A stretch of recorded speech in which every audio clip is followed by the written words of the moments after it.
السلام علیکم فرینڈز، آج ہم لوگ سننے جا رہے ہیں ناول اسری اسرا کی ایپیسوڈ 22 جس کی رائٹر ہیں حسنہ حسین۔ اوئے اوئے اوئے فرینڈز، اگر آپ لوگ یہ ناول سن رہے ہیں نا تو میں آپ کو کہوں گی ایپیسوڈ 1 سے سنیں اور پھر بتائیں کس ایپیسوڈ میں آپ ہنسیں۔ مطلب میں تو جیسے جیسے پڑھتی جا رہی ہوں نا، اتنی کوئی مزے کی لکھی ہوئی ہے نا یہ چیز کہ نا ہر ایپیسوڈ میں ہنسنے کا دل کرتا ہے، ہر ایپیسوڈ میں خوش ہونے کا دل کرتا ہے۔ اب آپ لوگ خود جب سنیں گے نا پھر آپ لوگ مجھے اپنا فیڈ بیک بتائیں گے کہ آپ لوگوں کو کون سی ایپیسوڈ سب سے زیادہ اچھی لگی۔ تو بس اب ہم لوگ اس کو اسٹارٹ کرتے ہیں۔ ریڈی سیٹ گو۔ اور پھر جیسے یہ ایک معمول بن گیا، جمیلہ داؤد ہر تیسرے مہینے لندن کا چکر ضرور لگاتی تھی۔ نبیلہ شیرازی کی فیملی وہیں آباد تھی، ایک بہانہ رشتہ داروں سے ملاقات کا تھا اور دوسرا ایگزیبیشن کا، مگر وہ وہاں صرف اور صرف فارس کے لیے آتی تھی، وہ جانتا تھا۔ حیرت انگیز طور پر اعظم شیرازی نے مداخلت نہیں کی تھی، نہ ہی جمیلہ داؤد کو منع کیا تھا۔ وہ چند ایک بار بگونیا ہاؤس بھی آ چکے تھے، تاہم اس کی ملاقات نہیں ہو سکی تھی۔ اس نے اسکول سے واپسی پر گاڑی دروازے پر ہی دیکھ لی تھی اور گھر نہیں گیا تھا۔ دوسری بار گھر میں تھا اور اکبی دروازے سے باہر نکل گیا۔ تیسری بار وہ اپنے کمرے میں بند رہا۔ وہ کیوں آتے تھے، کس لیے آتے تھے، اس نے راہم سے کبھی نہیں پوچھا۔ راہم نے بھی کبھی ذکر نہیں کیا۔ زندگی اپنی ڈگر پر رواں دواں تھی، اس نے اپنا تمام تر فوکس پڑھائی پر کر لیا۔ ویکینڈ پر راہم آفاق نے اسے پورے گھر کی صفائی میں بری طرح تھکا ڈالا تھا۔ جو کام میڈ کے ذمے تھے وہ بھی اس کے سر ڈال دیے۔ خود وہ بیسمنٹ میں گھسا ہوا تھا۔ کچن کیبنٹس کی صفائی کے بعد اوپری منزل کا رخ کیا اور وہاں سے فارغ ہونے کے بعد اب وہ لان میں موجود تھے۔ پودوں کی کانٹ جھانٹ ہو رہی تھی۔ پھولوں کے ذکر پر تفصیلات سے آگاہ کرتا راہم اپنی فطرت سے مجبور کسی اور طرف چل نکلا۔ انتہائی سنجیدگی سے بیگونیا پھول کی اس گھر کے ساتھ جڑی ہوئی رودات سنائی تو فارس اچنبے سے اسے دیکھ کر رہ گیا۔ تم نے اس وجہ سے گھر کا نام بیگونیا رکھا کہ بیگونیا پھول مرجھا جاتے ہیں؟ تصدیق کے لیے دوبارہ پوچھا۔ ہاں بالکل، تمہاری اس سوچ کے مطابق تو قبرستان کا نام زندگستان ہونا چاہیے۔ راہم نے گردن موڑ کر اسے دیکھا، حیران اور متاثر ہو کر۔ واو، یہ نام تو میرے ذہن میں آیا ہی نہیں۔ یقین نہیں آتا تم آئی ٹی کے اسٹوڈنٹ ہو۔ اس نے تعصب سے سر ہلایا۔ کیوں یقین نہیں آتا؟ اس کے لیے دماغ نہیں چاہیے۔ کٹر سے غیر ضروری شاخیں کاٹتے راہم نے سمجھے بنا اپنا سر ہلایا، جیسے کہ ٹھیک کہہ رہا ہو۔ بالکل دماغ چاہیے، مگر جب بات سمجھ میں آئی تو حرکت تھم گئی، پارا چڑھ گیا۔ میں پودے کیوں کاٹ رہا ہوں؟ مجھے تو تمہارا سر کاٹنا چاہیے۔ کٹر اٹھا کر اس کے پیچھے بھاگا تھا اور اس دن مسز گرانٹ نے پہلی بار فارس کو ہنستے دیکھا۔ وہ باہر لان میں اخبار اور چائے کا کپ ہاتھ میں لیے بیٹھی تھی، مسکراتے ہوئے انہیں دیکھتی رہی۔ تم تو ہنستے بھی ہو۔ راہم اپنا غصہ بھول گیا۔ اس کی ہنسی تھم گئی، یوں جیسے غلطی ہو گئی ہو۔ وہ اسی وقت سنجیدہ سا اندر چلا گیا۔ راہم نے گہری سانس لے کر اسے دیکھا، پھر مسز گرانٹ کو دور سے ہاتھ ہلایا تو وہ نخوت سے منہ موڑ گئی۔ آج کل ان کی پھر سے ناراضگی چل رہی تھی۔ اس کی زندگی کے ضیاء تاریک ابواب میں سے ایک باب علیزے شیرازی کا تھا۔ وہ اعظم شیرازی کی بہن کی پوتی تھی، شیرازی خاندان کی ایک لاڈلی سرپھری سی اولاد، جسے اپنی ہر ایک شے پر بہت ناز تھا۔ وہ فخر اور کچھ غرور سے گردن اکڑا کر چلتی تھی۔ بظاہر کسی کو گھاس نہ ڈالنے کا رویہ رکھتے ہوئے بھی اس کی نظریں ہر کسی پر ہوتی تھی۔ علیزے شیرازی کے ساتھ اس کی پہلی ملاقات بیگونیا ہاؤس میں تب ہوئی تھی جب ایک دن اچانک ہی وہ راہم سے ملنے آ گئے۔ یہ پہلی ملاقات تھی اور ایسی کوئی خوشگوار نہ تھی کہ وہ اسے ذہن کے گوشوارے میں کہیں سنبھال کر رکھتا۔ البتہ راہم کے ساتھ اس کی اچھی الیگ سلیگ تھی، بہت ہنس کر اور فرینڈلی ہو کر بات کر رہی تھی۔ گاڈ، میں وہ وقت بھول نہیں سکتی۔ تمہیں یاد ہے میرے کالج کی لڑکیاں تمہاری بہت بڑی فین تھیں؟ میں برا وقت یاد نہیں رکھتا مس۔ اسے مشروب کا گلاس پیش کرتے وہ خود صوفے پر بیٹھ گیا۔ وہ ہنستی۔ کہیے کیسے آنا ہوا؟ اس کا لہجہ بظاہر خوشگوار مگر انداز محتاط تھا۔ میں تو بس یہ دیکھنے آئی تھی کہ تم ابھی بھی یہیں ہو یا پاکستان جا چکے ہو۔ گلاس لبوں سے لگا کر گھونٹ بھرا، گردن موڑ کر فارس کو دیکھا۔ وہ کچن سے نظر آ رہا تھا۔ راہم کی نگاہوں نے اس کا تعاقب کیا۔ میں یقین نہیں کر سکتا، مگر وہ مسکرایا۔ مجھے عامر نے میسج کیا تھا فوٹوگراف کے لیے، شاید تمہیں میری ہیلپ چاہیے۔ آپ سے ہیلپ چاہیے ہوتی تو میں یقیناً آپ سے ہی رابطہ کرتا، گہری مسکراہٹ کے ساتھ جتایا۔ وہ خفیف سا ہو کر مسکرائی۔ مجھے پتا ہے تم ایسا کبھی نہیں کرتے، اس لیے میں نے سوچا خود ہی ہیلپ کر دوں۔ ویسے بھی میں آج کل فری ہوں، آفر پر ڈیل ہوگی، کچھ دنوں کے لیے خسانے میں نہیں جاؤ گے تم؟ اپنی تھوڑی پر ہاتھ پھیرتے ہوئے راہم نے لمحے بھر کے لیے کچھ سوچا۔ ٹھیک ہے، ویسے آج تو وقت نہیں میرے پاس، اگر آپ کل آ جائیں تو؟ ضرور۔ اس کی گردن ایک بار پھر کچن کی طرف گھوم گئی۔ یہ کون ہے؟ اس نے راہم سے پوچھا۔ پہلے کبھی دیکھا نہیں اسے۔ میرا چھوٹا بھائی ہے، ٹانگ پر ٹانگ جما کر تعارف کروایا۔ تمہارا چھوٹا بھائی؟ علیزے کی آنکھیں تحیر سے پھیل گئیں۔ شکل تو کہیں سے نہیں ملتی۔ ضروری تو نہیں کہ بہن بھائیوں کی شکلیں بھی ملیں، سنجیدگی سے جواب دیا۔ ایک بھائی ماں پر چلا جاتا ہے اور ایک بھائی باپ پر۔ او آئی سی، اس نے کچھ سمجھ کر سر ہلایا۔ جاننے سے پہلے اس نے فارس سے بھی مخاطب ہونے کی کوشش کی۔ وہ ہیری کے پنجرے میں کھانا ڈالا تھا، اسے مکمل نظر انداز کر دیا۔ وہ چونکی، پھر سر جھٹک کر چلی گئی۔ اگلے دن وہ اپنے کسی دوست کے ساتھ دوبارہ آئی۔ بیسمنٹ میں رکھے ہاؤس ماڈلز کی اس نے مختلف زاویے سے تصویریں کھینچے، ساتھ ہی وہ راہم کو دکھاتی جا رہی تھی۔ کئی تصویریں لینے کے بعد جا کر کوئی ایک فائل ہوتی۔ لائٹنگ، بیک گراؤنڈ، ٹیکسچر، گھر کے اندر کے زاویے کو خوبصورتی سے پکچرائز کرتے ہوئے۔ کمال! وہ اس کی محنت کو سراہے بنا نہ رہ سکی۔ یہ والا مجھے دے سکتے ہو؟ اس نے کونے میں رکھے سفید رنگ کے وکٹورین گھر کی جانب اشارہ کیا۔ آرڈر پر تیار کیا ہے، اس نے کہا۔ فارغ ہو کر وہ اوپر آئی۔ کافی پیتے ہوئے اس نے راہم کو اپنا البم دکھایا۔ اس کا البم کافی ضخیم تھا۔ اس میں اس نے خاص طور پر وہ تصویریں لگا رکھی تھی جو اس کے دل کے بہت قریب تھی، یا جن کے ساتھ کوئی نہ کوئی یادگار واقعہ جڑا رہ گیا تھا۔ وہ دنیا کی بیشتر ممالک گھومی ہوئی تھی۔ اس نے قدرتی سحر انگیز تصاویر محفوظ کر رکھی تھی۔ راہم صفحے پلٹتا جا رہا تھا۔ فارس برابر میں بیٹھا تھا، پیر جھلاتی علیزے کی تمام تر توجہ اس پر تھی۔ اس کی آنکھوں کا رنگ، اس کی پیشانی پر بکھرے بالوں کا خم، سنجیدہ اور اسپاٹ چہرہ۔ اس کا دل فارس وجدان کو اپنے کیمرے کی آنکھ میں محفوظ کرنے کو چاہا۔ سامنے ہی صفحے پر کچھ تصویریں تھیں۔ راہم دیکھتے ہی رک گیا۔ I remember this girl. اس نے 2 پونی والی بچی پر انگلی رکھی۔ یہ باغ میں اپنے دوستوں کے ساتھ پریاں ڈھونڈ رہی تھی۔ البم دیکھتے ہوئے راہم کو یاد آیا تو ہنس کر بتایا۔ مجھے وہاں دیکھ کر کہنے لگی آپ یہاں سے جائیں، آپ کو دیکھ کر پریاں ڈر جائیں گی۔ علیزے کو بھی جیسے کوئی بھولا ہوا منظر یاد آیا۔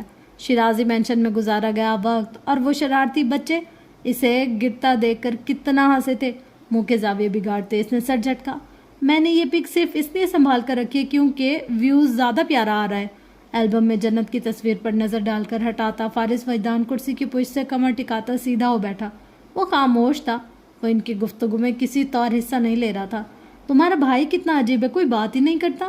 جاننے سے پہلے اس نے راہم سے کہا۔ وہ کیوں کسی سے بات کرے؟ اس نے الٹا سوال کیا۔ تم نے اسے بتایا نہیں میں کون ہوں یا کس فیملی سے میرا تعلق ہے؟ راہم نے جیب سے ہاتھ نکالتے ہوئے بھویں اچکا کر اسے دیکھا۔ یہ بتانے سے کیا ہوگا؟ اسے بھی کچھ رسپیکٹ شو کرنی چاہیے۔